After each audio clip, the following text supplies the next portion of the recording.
Hadirin jamaah rahimakumullah, kita mulai ya.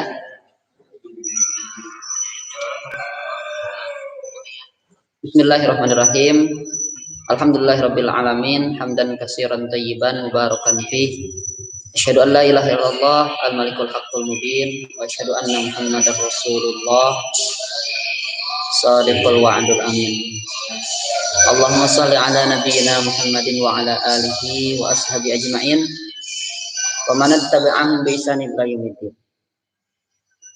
Hadirin, kita sebelum lanjut ke Kitabul Fiqh Madzhabul Al-Arba'ah, ini luar biasa mungkin tayangan perdana ya, mudah-mudahan akan menambah keberkahan dan kebaikan dari kajian-kajian yang kita lakukan.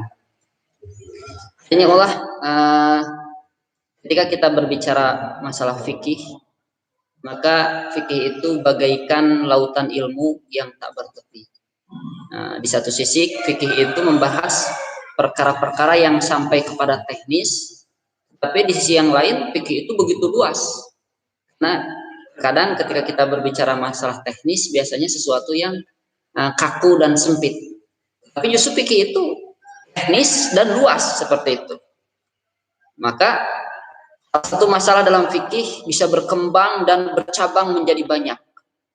Sudah umum diketahui bahwa mazhab fikih mempunyai pandangan yang berbeda tentang satu masalah yang sama. Bahkan boleh jadi perbedaan itu muncul justru di kalangan ulama fikih itu sendiri. Maka salah satu kitab yang mempermudah untuk membantu mengetahui pendapat di masing-masing mazhab adalah kitab yang sedang kita bahas ini, yaitu Kitabul Fiqh Madzhabul Al-Arba'ah yang disusun oleh seorang ulama tersohor. Beliau terkenal, namanya adalah Abdurrahman Al-Jaziri. Sebuah buku fikih klasik dalam 4 madhab Sunni, yakni Hanafi, Syafi'i, Maliki dan Hambali, dan disertai dengan dalil-dalil yang mendasari pendapat mereka.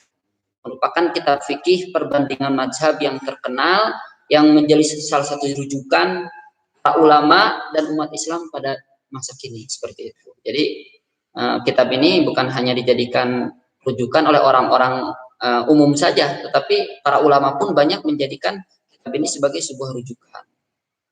Tentu saja kitab ini disusun untuk mempermudah kita semua sebagai pembaca yang ingin mengetahui perbedaan pendapat dalam fikih, dilengkapi dengan berbagai macam pembahasan fikih seperti bersuci, sholat, puasa, zakat, haji, makanan, minuman yang dilarang dan dibolehkan, jual beli, nikah, akhlak, hudud dan lain sebagainya. Mungkin banyak, dan yang sekarang sedang kita bahas adalah terkait dengan masalah sholat. Dan di jilid yang pertama ini pembahasannya hanya sampai kepada masalah sholat saja.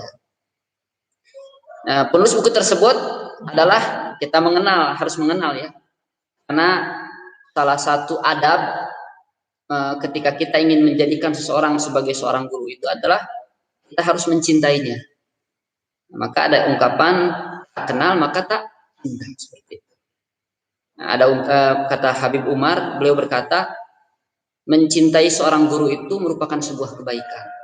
Artinya kalau tidak mencintai maka tidak ada kebaikan. Bahkan kalau seandainya membencinya, naudzubillah min dzalik, maka tidak akan pernah ada keberkahan dalam ilmu. Maka kalau kita memiliki anak yang mungkin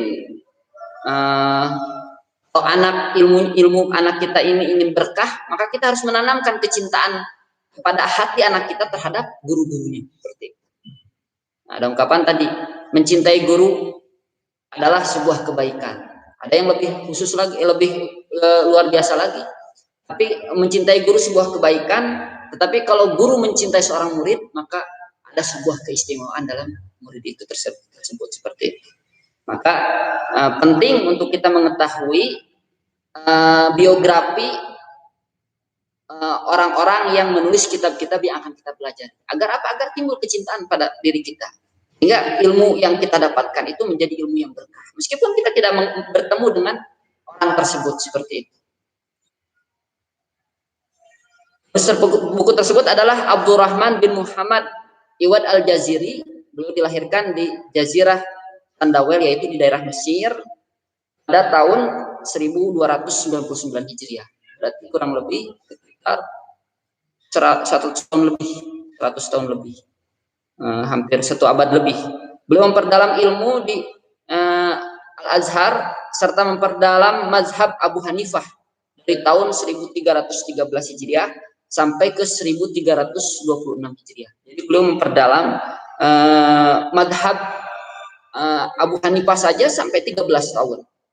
Pada tahun 1330 beliau ditetapkan sebagai peneliti di bidang Kementerian Wakaf dan sebagai ustadz di Universitas Usuluddin serta salah satu anggota perkumpulan ulama. Beliau wafat di Halwan pada tahun ke 1359 Hijriah. Jadi hampir seabad beliau wafatnya seperti itu. Pada awalnya kitab ini disusun oleh sekumpulan ulama atas bimbingan Kementerian Wakaf Mesir. Kita tahu bahwa Mesir ini terkhusus adalah Al-Azhar, salah satu tempat yang menjadi rujukan dari para pencari ilmu yang ada di dunia ini, seperti itu. Khusus kalau saya lebih khususkan lagi masalah fikih. Jadi ketika masalah fikih, maka saya lebih condong kepada Al-Azhar. Apa karena Al-Azhar ini kajiannya terhadap masalah fikih ini lebih luas lagi, seperti itu. Maka Syekh Al-Jazari melakukan sebuah amalan besar berupa pengeditan bahasannya, mentahzibnya, membenarkan kesalahan-kesalahan yang ada dalam susunan tersebut ketika pertama kali dicetak. Jadi kitab ini berawal dari tulisan-tulisan para ulama, bukan hanya tulisan dan pendapat beliau saja, tapi dari kalangan ulama dari berbagai latar belakang beliau kumpulkan, beliau teliti sehingga menjadilah kitab yang sekarang ada di hadapan kita semua. Seperti itu. Itu mengenal sedikit tentang Syekh Abdurrahman Al-Jazairi, penulis Kitabul Fiqih Madzhabul Al-Arba'ah, agar kita lahir terhadap cintaan kepada orang yang ada yang menulis kitab ini, seperti itu. Sehingga pengetahuan dan ilmu yang kita dapatkan betul-betul menjadi ilmu yang berkah, seperti itu. Hadis kita lanjutkan, hadirin jamaah rahimakumullah. Kita masuk ke pembahasan yang selanjutnya tentang menghadap kiblat. Sebagaimana disampaikan di awal bab salat, bahwasanya di antara syarat salat selain masuknya waktu dan menutup aurat, masuknya waktu tentang waktu telah kita bahas, dan tentang menutup aurat pun telah kita bahas. Di sana ada menghadap kiblat. Nah, menghadap arah kiblat masuk salah satu syarat rukun salat, seperti itu. Syarat rukun salat, syarat sah salat, seperti itu. Untuk hukum-hukum yang berkaitan dengan syarat masuknya waktu yang menutup aurat telah kami sampaikan di atas, telah dibahas ya tentang waktu dan tentang menutup aurat. Selanjutnya di sini kami akan membahas hukum-hukum yang terkait dengan syarat menghadap ke arah kiblat. Bahasan tersebut akan kami uraikan satu persatu, dimulai definisi kiblat, lalu dalil serta syaratnya, lalu penjelasan mengenai bagaimana cara mengetahui arah kiblat, lalu penjelasan mengenai keadaan dan kondisi yang ditoleransi untuk tidak menghadap ke arah kiblat ketika sholat namun tetap dianggap sah, dan terakhir mengenai hukum sholat di dalam Ka'bah. Ini karena kita pertanyakan sholat di dalam Ka'bah menghadapnya ke arah mana, maka insya Allah akan kita bahas di dalam kitab ini. Berikutnya adalah pembahasannya. Yang pertama, definisi kiblat. Kiblat artinya adalah arah Ka'bah atau bangunan Ka'bah. Kalau dipertanyakan apa itu kiblat, kiblat itu artinya adalah arah Ka'bah, arah Ka'bah atau bangunan Ka'bah. Maka bagi siapa saja yang tinggal di kota Mekah dan sekitarnya, mereka tidak sah sholatnya kecuali jika ia menghadapkan diri ke bangunan Ka'bah secara yakin selama hal itu memungkinkan. Apabila tidak mungkin, maka ia harus untuk berijtihad menghadap ke bangunan Ka'bah. Nah, tidak cukup baginya jika hanya mengarah pada Ka'bah saja secara perkiraan selama keberadaannya itu dekat dengan Ka'bah, yaitu di kota Mekah dan sekitarnya. Artinya menghadap ke arah Ka'bah ini adalah perkara yang harus betul-betul diperhatikan. Ya, kita tahu bahwa definisi ijtihad itu adalah bersungguh-sungguh, untuk mencapai atau menemukan sesuatu. Dengan catatan udara di atas bangunan Ka'bah atau tanah yang ada di bawahnya masuk dalam hukum Ka'bah. Jadi udara yang ada di atas Ka'bah serta tanah yang ada di bawahnya masuk dalam hukum Ka'bah itu sendiri. Karena itu apabila seseorang berada di sebuah gunung di kota Mekah atau di sebuah gedung atau hotel atau menara atau apapun yang lebih tinggi ukurannya dari tinggi bangunan Ka'bah, hingga tidak mudah baginya untuk menyesuaikan diri dengan tinggi bangunannya, maka ia cukup untuk menghadapkan wajahnya udara yang berada di tepat di atas Ka'bah. Begitu juga halnya jika seorang berada di bawah lembah atau terowongan atau apapun yang lebih rendah dari posisi Ka'bah, maka ia cukup untuk menghadapkan wajahnya ke tanah yang berada tepat di bawah Ka'bah. Jadi udara yang ada di atas Ka'bah serta tanah yang ada di bawah Ka'bah itu termasuk kepada bagian daripada Ka'bah itu sendiri. Karena kalau tidak, bisa kita bayangkan ya, namun di atas gedung gimana menghadap ke bangunan Ka'bahnya itu harus ke bawah kan, seperti atau sebaliknya yang di atas yang di bawah harus ke atas. Tapi tentu ulama menentukan seperti itu agar mempermudah. Maka menghadap ke udara atau ke tanah yang sejajar dengan Ka'bah secara vertikal hukumnya sama seperti menghadap ke arah bangunan Ka'bah. Ini menurut para ulama dari 3 mazhab selain mazhab Maliki. Mazhab Maliki ada perbedaan. Sedangkan untuk pendapat mazhab Maliki dapat dilihat pada catatan di bawah ini. Kalau mazhab yang 3 tidak ada persoalan. Kesimpulannya sudah seperti itu. Tapi untuk mazhab Maliki kita perdalam sedikit.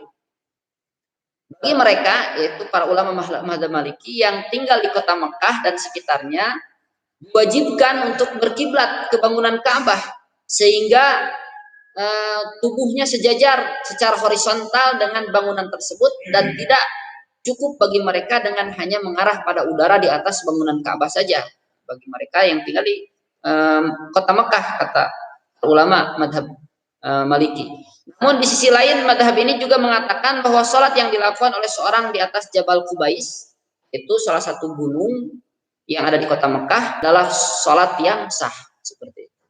Jadi di satu sisi kata madhab para ulama madhab Maliki, harus yang ada di Mekah harus menghadap ke bangunan Ka'bah, tidak bisa menghadap ke udara atau tanah yang ada sejajar dengan bangunan Ka'bah tersebut.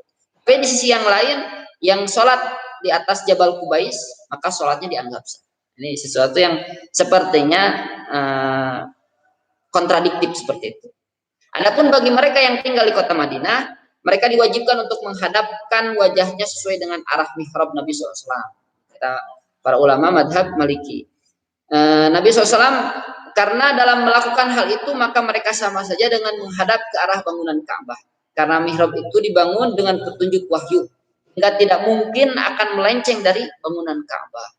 Sedangkan bagi mereka yang tinggal di daerah lain yang jauh dari kota Mekah, maka yang harus mereka lakukan adalah mengarahkan sholat mereka ke arah Ka'bah dan tidak harus menghadap tepat di bangunannya.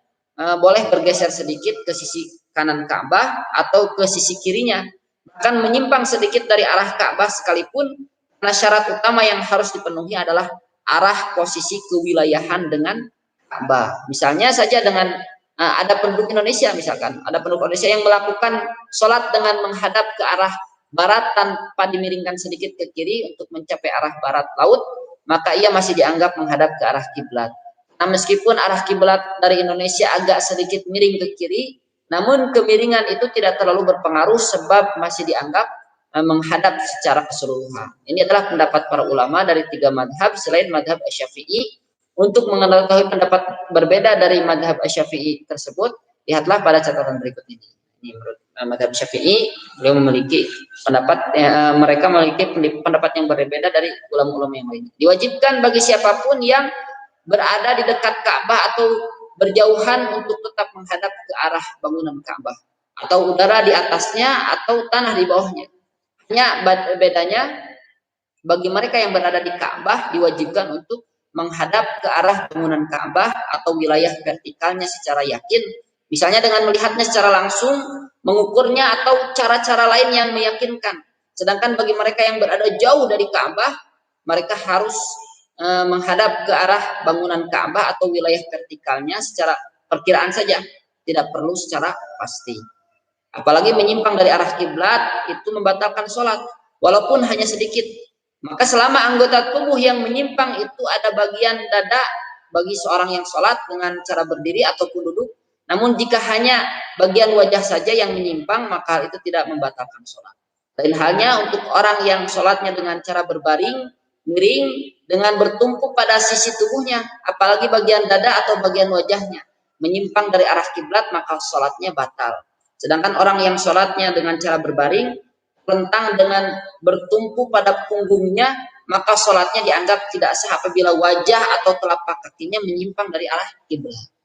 Jadi kalau sholat berbaring ya, mungkin nanti di saat yang akan datang mungkin bisa jadi kita mengalaminya.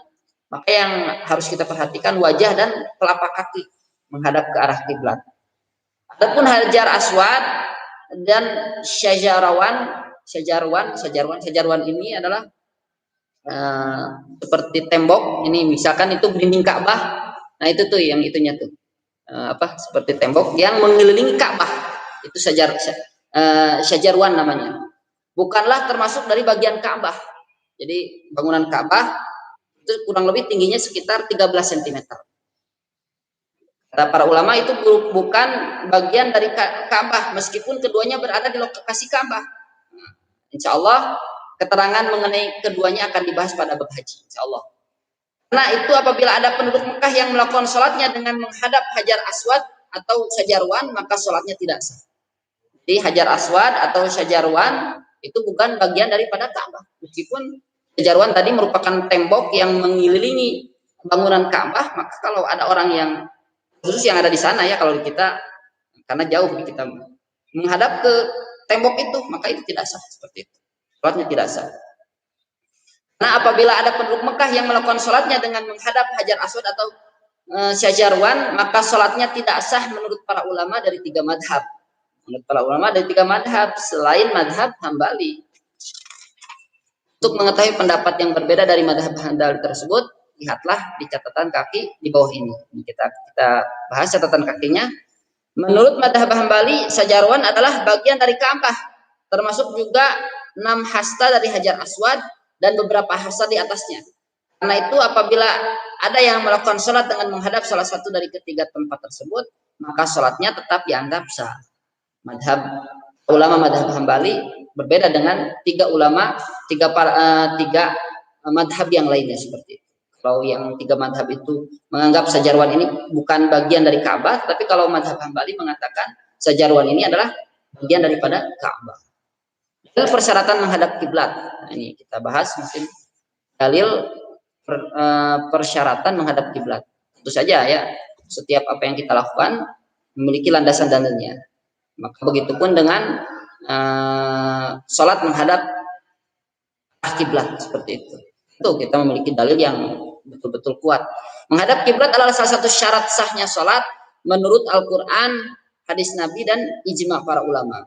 Dari Al-Qurannya adalah firman Allah SWT dalam surat Al-Baqarah ayat yang ke-144. Nara taqalluba wajhika fis sama falanwalliyannaka qiblatan tardaha walli wajhaka syatral masjidil haram. Jadi di dalam Al-Quran tersebut dikatakan, sungguh kami melihat wajahmu, yaitu wajah Nabi SAW sering menengadah ke langit, maka kami palingkan engkau ke kiblat yang kau senangi, maka hadapkanlah wajahmu ke arah Masjidil Haram. Jadi memang menghadap ke arah, menjadikan Masjidil Haram sebagai, terkhusus lagi adalah Ka'bah sebagai kiblat umat Islam, ini merupakan harapan Rasulullah SAW. Hingga Rasulullah SAW berdoa sampai-sampai menengadah ke langit kepada Allah SWT agar dikabulkan. Karena memang sebelumnya yang menjadi kiblat umat Islam itu adalah Masjidil Aqsa seperti itu, yang ada di Palestina. Sedangkan dalil dari hadisnya yang hadisnya sangat banyak sekali. Di antaranya adalah riwayat Al-Bukhari dan Muslim dari Malik, dari Abdullah bin Dinar, dari Abdullah bin Umar, ia berkata, ketika suatu kali kami kaum muslimin tengah melaksanakan sholat subuh di Kuba, tiba-tiba datang seorang seraya berkata, sesungguhnya pada malam tadi ada ayat yang diturunkan kepada Rasulullah SAW, beliau diperintahkan untuk menghadap ke arah kiblat pada setiap sholatnya. Itu menghadaplah kalian ke arah kiblat. Maka kaum muslimin yang ketika itu sedang melakukan sholat dengan menghadap ke arah Syam, yaitu ke arah Masjidil Aqsa, langsung berbalik ke arah untuk menghadap ke arah Ka'bah. Sehingga masjid itu pada akhirnya dikenal dengan Masjid Kiblatain, masjid dua kiblat, karena terjadi sholat perubahan arah kiblat. Ketika sedang sholat, pas dimulainya para sahabat belum mengetahui kabar tentang perubahan arah kiblat. Setelah di pertengahan sholat ini ada kabar bahwa kiblat telah diubah arahnya, yaitu ke Masjidil Haram. Maka berubahlah orang-orang yang pada saat itu sedang melakukan sholat. Hadis lain yang diriwayatkan oleh Imam Muslim dari Anas menyebutkan bahwasanya ketika suatu kali Rasulullah SAW sedang melaksanakan sholat dengan menghadap arah Baitul Maqdis, tiba-tiba turunlah ayat, kami melihat wajah Muhammad sering menengadah ke langit, ayat yang tadi ya, qad nara taqalluba wajhika, maka akan kami palingkan engkau ke kiblat yang kau senangi, maka hadapkanlah wajahmu ke arah Masjidil Haram. Nah, surat Al-Baqarah ayat yang ke-144. Maka sejak saat itu beliau pun melaksanakan sholatnya dengan menghadap ke arah Ka'bah. Selang beberapa waktu kemudian salah seorang keturunan Bani Salamah yang bermakmum kepada Nabi saat itu melihat sekelompok orang Ansor sedang ruku dalam sholat subuh mereka. Lalu ketika mereka menyelesaikan satu rakaat, keturunan dari Bani Salamah itu berseru, ketahuilah bahwa kiblat telah diubah arah. Setelah mendengar hal itu, tanpa menghentikan sholat mereka langsung berbalik badan dan menghadap ke arah Ka'bah. Dan banyak lagi hadis-hadis lain. Dari dalil-dalil itulah kemudian seluruh kaum muslimin berijma, bersepakat untuk menyepakati bahwa menghadap ke arah kiblat adalah salah satu syarat sahnya sholat. Sebelum kita lanjutkan kepada bagaimana menentukan arah kiblat, barangkali ada yang akan disampaikan oleh para hadirin jamaah rahimakumullah. Monggo silakan untuk menghidupkan suasana kajian kita dengan diskusi mungkin barangkali. Mangga. Lanjut aja. Gimana? Iya, menentukan arah kiblat. Lanjut aja ya. Tidak ada ya, tidak ada.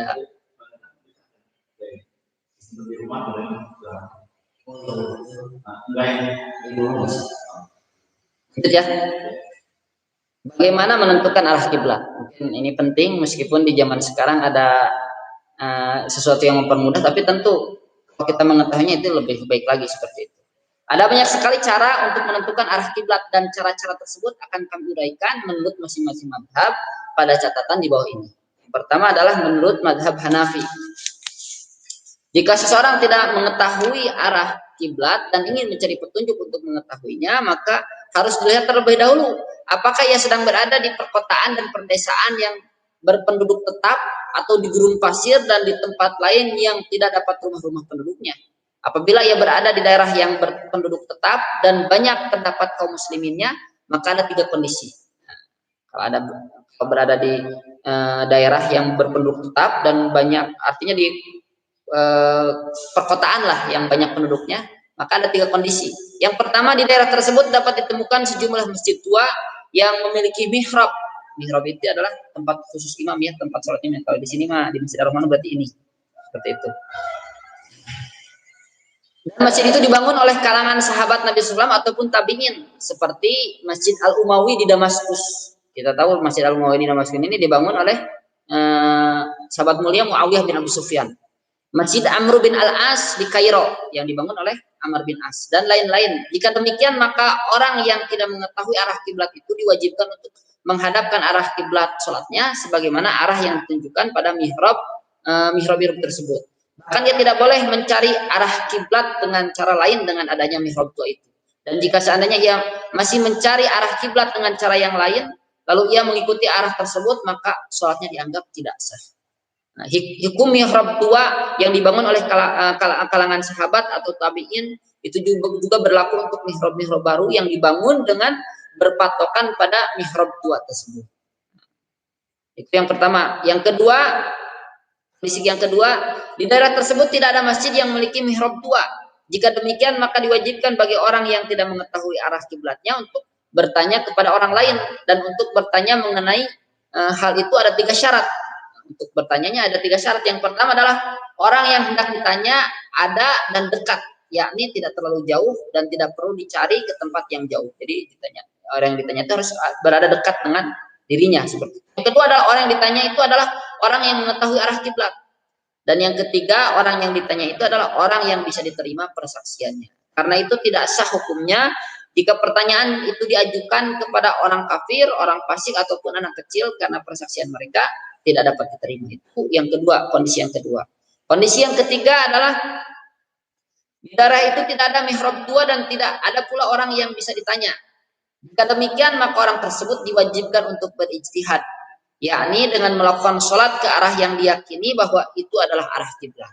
Sedangkan jika orang tersebut tengah berada di gurun pasir atau di tempat lain yang tidak dapat ditemui permukiman kaum muslimin, apabila ia termasuk orang yang mengetahui tentang ilmu perbintangan atau ilmu falak atau ilmu astronomi atau ilmu geometri atau ilmu geografi atau ilmu-ilmu lainnya yang dapat dimanfaatkan baginya untuk mengetahui arah kiblat, maka ia boleh menggunakan ilmunya itu. Sedangkan jika tidak memiliki pengetahuan tentang ilmu-ilmu yang dapat dimanfaatkan untuk mengetahui arah kiblat, namun ia mendapatkan seseorang yang mengetahui arah kiblat, maka ia diwajibkan untuk bertanya kepada orang tersebut. Akan tetapi bila ia sudah bertanya namun tidak dijawab atau enggan menjawab, maka ia diharuskan untuk berijtihad sesuai dengan kemampuannya.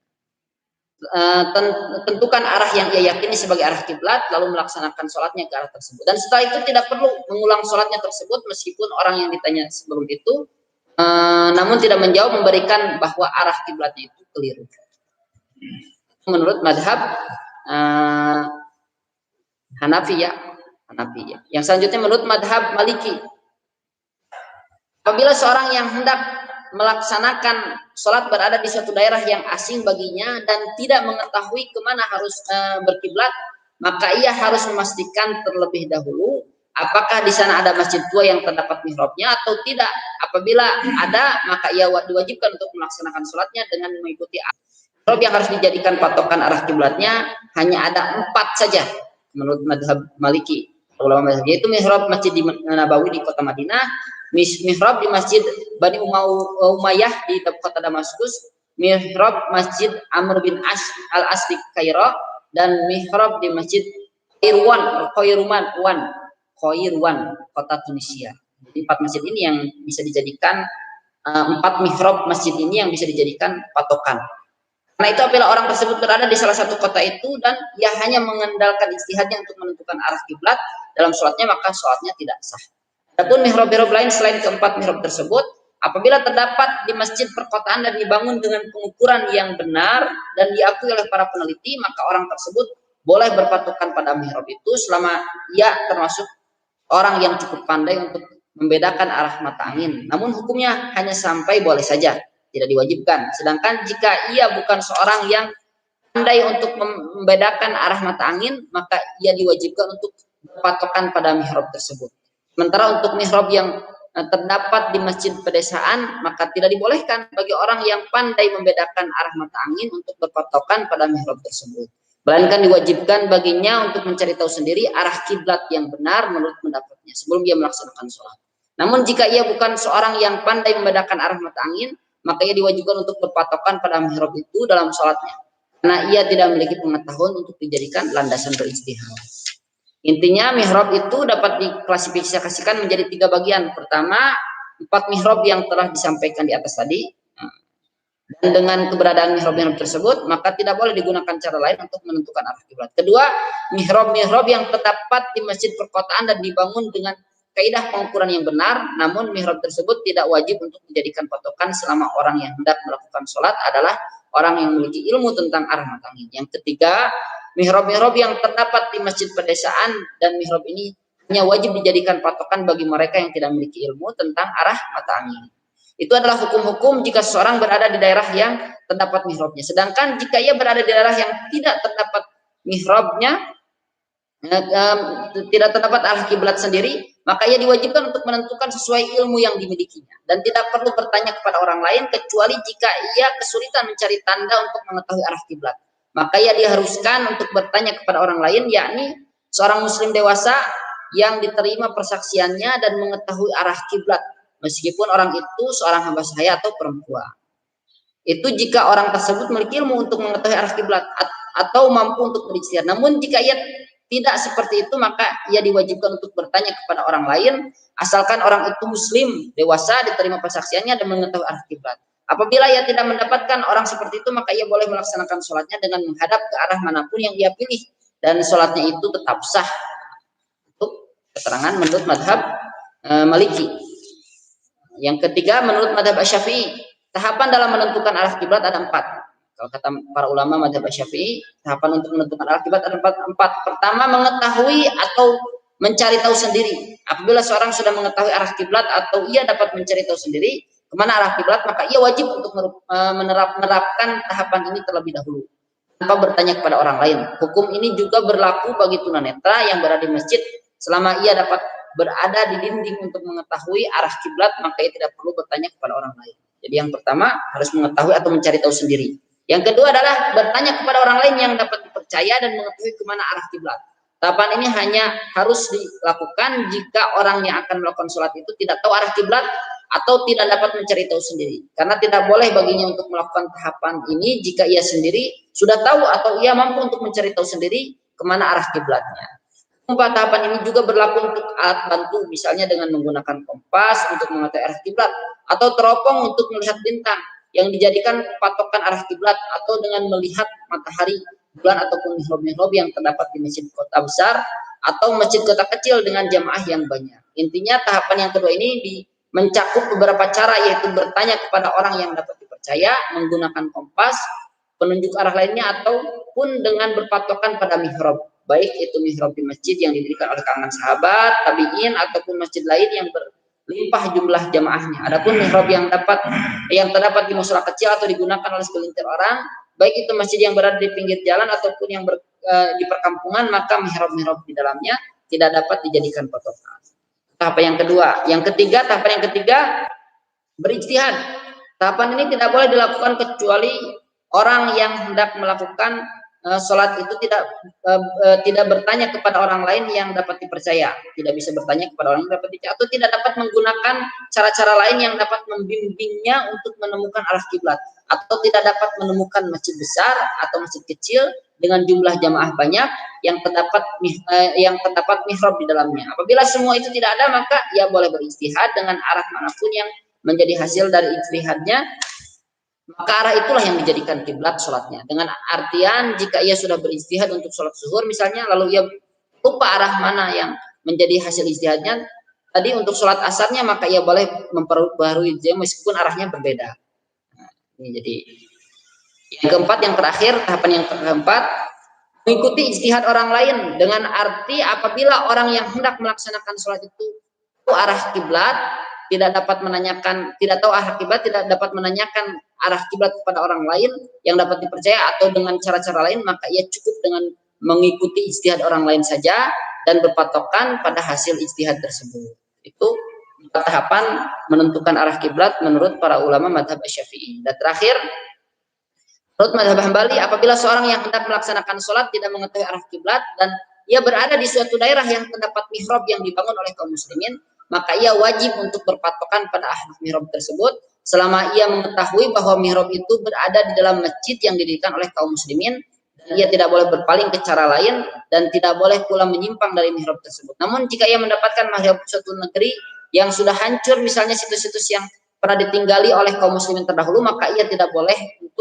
dibolehkan untuk berpatokan pada mihrab itu, kecuali jika ia telah dapat memastikan bahwa mihrab itu berada di dalam masjid yang sudah roboh dan yang dahulu dibangun oleh kaum muslimin. Apabila ia tidak menemukan mihrab sama sekali, maka ia harus menanyakan arah kiblatnya kepada orang lain, walaupun harus dengan mengetuk pintu satu persatu untuk mencari tahu orang yang memberikan arah kiblatnya. Dengan orang yang beritahu pun orang yang beritahu harus adil, yakni orang yang diterima persaksiannya baik laki-laki, perempuan, ataupun hamba sahaya. Adapun jika ia dalam suatu perjalanan yang cukup jauh dan ia tidak mendapati satu orang pun untuk ditanya mengenai arah kiblat, apabila ia memiliki ilmu yang dapat dijadikan pedoman untuk mencari arah kiblat, maka ia diwajibkan untuk mencari arah tersebut dengan pedoman yang dimilikinya dan berijtihad untuk meyakininya.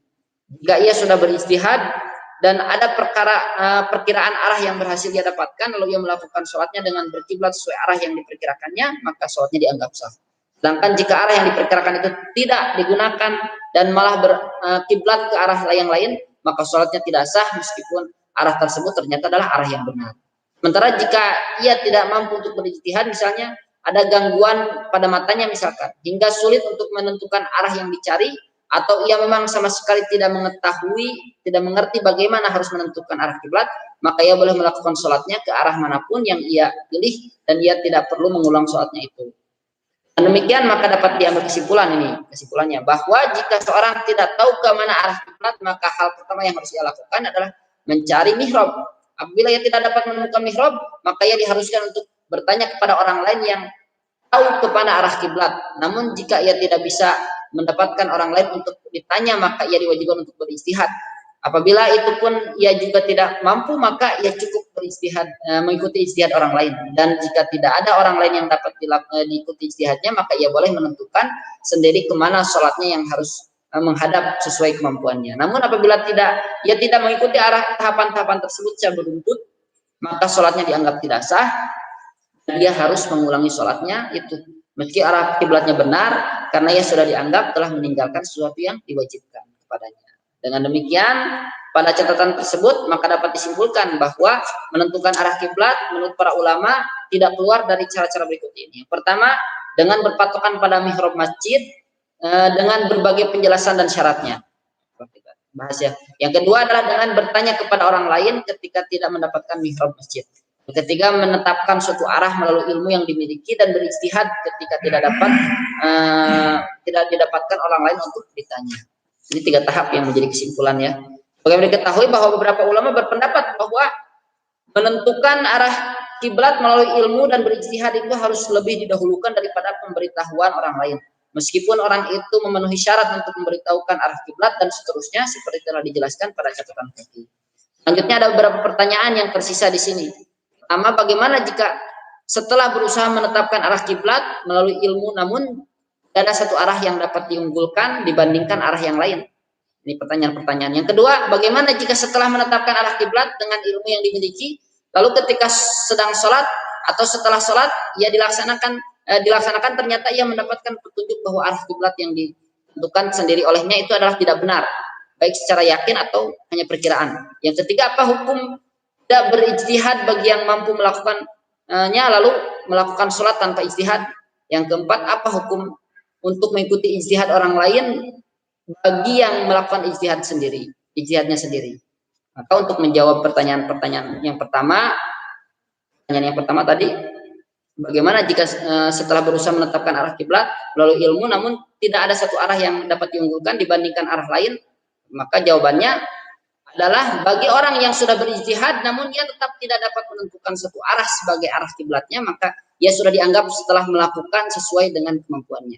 Demikian maka ia boleh melaksanakan sholat ke arah manapun yang ia kehendaki dan sholatnya tetap sah, bahkan jika ia tidak perlu mengulang sholatnya. Itu menurut para ulama dan dari 3 mazhab. Sedangkan menurut para ulama dari mazhab Syafi'i mungkin insya Allah akan kita bahas pada pertemuan yang akan datang. Sebelum ditutup mungkin barangkali ada yang disampaikan. Insya Allah ya bisa kita ambil pelajarannya insya Allah dari apa yang saya sampaikan ini. Itu memang perlu perhatian yang luar biasa untuk memahaminya seperti itu.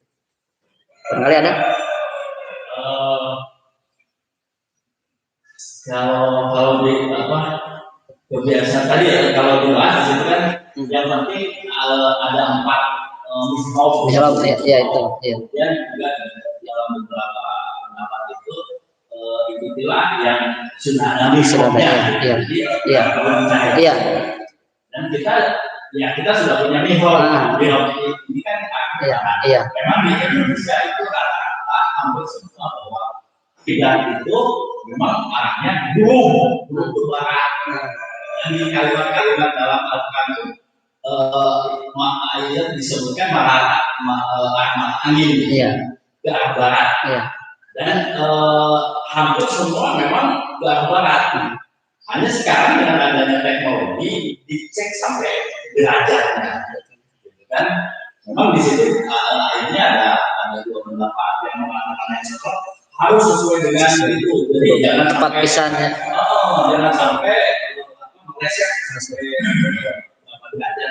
Padahal di tadi juga disampaikan bahwa bapaknya, ibunya terus ke anak. Iya. Nah, sampai kan tahun berapa itu kan ada yang gerakan berubah juga, ada masjid yang berubah gitu. Nah, kita kebetulan memang berubah. Kalau saya cek tadi di ini di Kompas, memang seperti tadi disampaikan bahwa kita itu Indonesia darat sedikit kecil. Memang kalau di sini memang sedikit. Hanya yang jadi masalah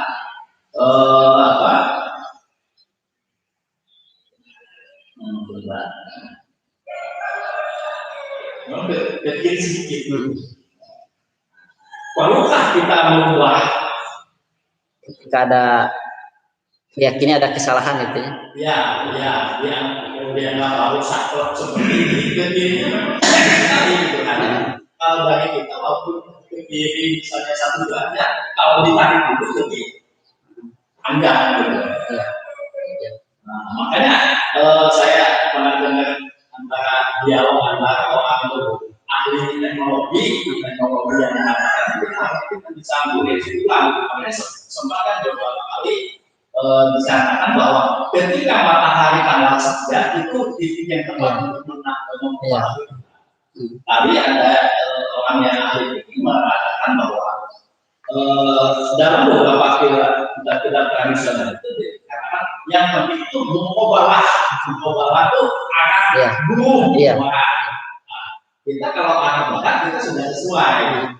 Hanya kalau mau sampai detail seperti itu memang harus agak mikir. Nah, ini yang mungkin perlu pendalaman lagi. Jadi tadi kalau di beberapa pendapat sih sebetulnya kalau memang sudah ada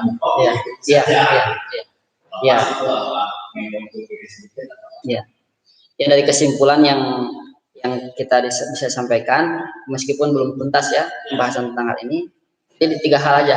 Yang pertama adalah dengan berpatokan pada mihrab masjid dengan berbagai penjelasan dan syaratnya. Langkah pertama. Yang kedua, dengan bertanya kepada orang lain ketika tidak mendapatkan mihrab. Dan yang ketiga adalah menetapkan satu arah melalui ilmu yang dimiliki dan beristihad ketika tidak mendapatkan orang lain. Jadi menentukan dengan ilmu itu tahapannya ketiga, Pak. Yang pertama adalah mengikuti arah mihrab. Yang kedua adalah dengan bertanya kepada orang lain yang dianggap mengetahui. Kalau 2 hal ini tidak bisa kita lakukan, baru kita mengetahui sendiri. Mungkin insya Allah akan kita lanjutkan di 2 pekan yang akan datang karena pembahasannya masih lumayan panjang tentang arah kiblat ini. Mungkin insya Allah akan kita bahas kelanjutannya pada 2 pekan yang akan datang. Mungkin kita cukupkan ya sampai di sini untuk saat ini, dan kita akhiri dengan doa kafaratul majlis. Subhanakallahumma wa bihamdika asyhadu an la ilaha illa anta astaghfiruka wa atubu ilaik. Rabbana atina fid dunya hasanah wa fil akhirati hasanah wa qina adzabannar. Assalamualaikum warahmatullahi wabarakatuh.